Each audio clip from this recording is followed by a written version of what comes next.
Hello दोस्तों, नमस्कार, आदाब, सत श्री अकाल। मैं अर्पित कुमार स्वागत करता हूं एक बार फिर से आप सभी का आपके अपने इस यूट्यूब चैनल पर। आज हम बात करेंगे प्रधानमंत्री सुकन्या समृद्धि योजना। क्या है यह योजना? इस योजना के क्या उद्देश्य हैं? इस योजना को प्राप्त करने की कौन कौन सी शर्तें हैं? सुकन्या समृद्धि योजना में आवेदन कैसे कर सकते हैं? सबसे पहले जानते हैं प्रधानमंत्री सुकन्या समृद्धि योजना क्या है, क्यों खाता खुलवाना चाहिए। चलिए जानते हैं योजना के बारे में। पहला पॉइंट क्या है? पीएफ से अधिक ब्याज मिलता है और 18 साल की होने के बाद ही आप इस खाते से पैसा निकाल सकते हैं। जानते हैं सुकन्या समृद्धि योजना के क्या उद्देश्य हैं। बेटियों के भविष्य के लिए पैसा जोड़ने के लिए सुकन्या समृद्धि योजना एक अच्छी स्कीम है।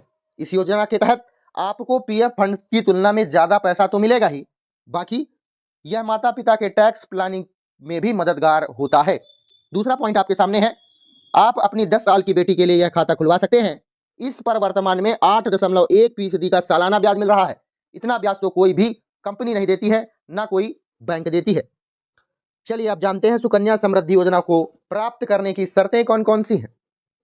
सबसे पहली बात कि सभी व्यक्ति इस योजना का लाभ उठा सकते हैं, चाहे वो गरीब हो या वह अमीर हो या मध्यम वर्गीय परिवार से हो। ध्यान रखने वाली बात यह है कि आप यह खाता तभी खुलवा सकते हैं जब आप लड़की के प्राकृतिक या विधिक अभिभावक हों। दूसरी बात, आप एक बेटी के नाम से यह खाता एक ही खुलवा सकते हैं। तीसरी बात, आप 2 बेटियों के नाम पर यह खाता खुलवा सकते हैं, लेकिन अगर दूसरी बेटी के साथ साथ जुड़वा बेटी हुई है, अर्थात तीसरी बेटी भी हो गई है जुड़वा के रूप में, तो तीसरा खाता आप खुलवा सकते हैं, वरना सिर्फ 2 बेटियों के लिए आप खाता खुलवा सकते हैं। पॉइंट ये वाला आप ध्यान रखिएगा, एक बेटी के नाम से एक ही खाता खुलवा सकते हैं।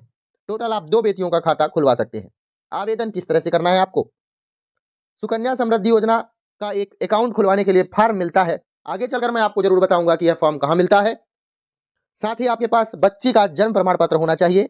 साथ ही जो भी अभिभावक आप जा रहे हैं, आप अपना पहचान पत्र जरूर लेकर जाएं, जैसे कि pan card, ration card, driving licence, passport, इस तरह के पहचान पत्र आप अपने पास जरूर रखें। साथ में जमाकर्ता के पते का प्रमाण पत्र भी आपके पास होना चाहिए, जैसे पासपोर्ट, राशन कार्ड, बिजली बिल, टेलीफोन का बिल। इस तरह के डॉक्यूमेंट्स आप लेकर जा सकते हैं। आपको फॉर्म कहां मिलेगा? सुकन्या समृद्धि योजना का फॉर्म आप पोस्ट ऑफिस या बैंक कहीं से भी प्राप्त कर सकते हैं। खाता खुल जाने के बाद यदि आप पोस्ट ऑफिस से फॉर्म लेते हैं तो पोस्ट ऑफिस के द्वारा आपको पासबुक मिलेगा। यदि आप बैंक से खाता खोलते हैं तो बैंक के द्वारा आपको पासबुक मिलेगा। ध्यान रखने वाली बात तो यह है कि यदि आपकी बेटी 18 साल की नहीं हुई है, उससे पहले आप खाता से पैसा नहीं निकलवा सकते हैं। खाते में पैसा डाल सकते हैं, 8.1% की ब्याज आपको जरूर मिलेगा, लेकिन निकलवा नहीं सकते हैं। समझ में आई बात? अगर आपको वीडियो अच्छी लगी हो तो वीडियो अन्य माता और पिताओं के पास जरूर भेजिएगा। लाइक, कमेंट, शेयर, सब्सक्राइब करना ना भूलें। धन्यवाद।